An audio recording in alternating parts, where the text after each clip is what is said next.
د حضرت عبدالله ابن مسعود د جګړه ییزو ګډو زده کړو قوماندانۍ څخه 1200 تنه مجاهدین فارغ شول.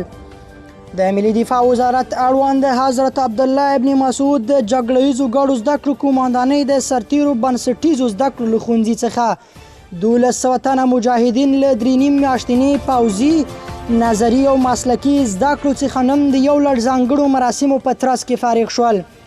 دغو مراسمو کې د اسلامي امارت د کابینې غړو، د وسلواله پوځ لوی درستیز کاري فصیح الدین فطرت او د ملي دفاع وزارت ګڼ شمېر رئیسانو، مسؤلینو، مشرانو او منصوبینو ګډون درلود. د لوړو زده کړو سرپرست وزیر شیخ ندا محمد ندیم یادو فارغانو ته د مبارکۍ ترڅنګ په وینا کې وویل: تاسو باید په پوره اخلاص او صداقت سره د دغه اسلامي نظام او ولس خدمت وکړئ. په هر کار کې له صبر او استقامت څخه کار واخلئ او ټول توکل مو باید یوازې په الله جل جلاله وي. د خپلو مسلکي زده کړو ترڅنګ په عقیدوي زده کړو ځان سنبال کړئ او همداراز زیاته کړه چې د حق په مقابل کې له هیڅ چا څخه مو ویریږئ. د حق طرفدار اوسئ او د خپل امیر هر فرمان ته متوجه اوسئ.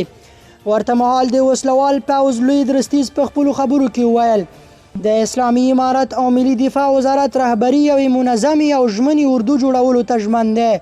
همدارنګه یې زیاته کړه چې په تیر 20 کلن جهاد کې اسلامي امارت نړۍ ته دا وښودله چې هیڅ یو بهرنۍ نشي کولی زموږ په هیواد کې خپل شوم اهداف عملي کړي او هیڅ چاته دا اجازه نه ورکوي چې دلته خپل اهداف عملي کړي.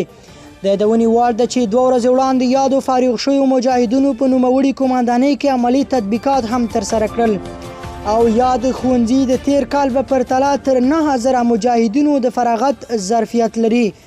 په پای کې فارغ شویو مجاهدینو خپل پوځي نمایشات او نظامي زده کړې په عملي ډول وړاندې کړې او د له مخې په عالي نظم د مسؤلینو په وړاندې تیر شول او خپل ستاینلیکونه د مسؤلینو په لاس ترلاسه کړل.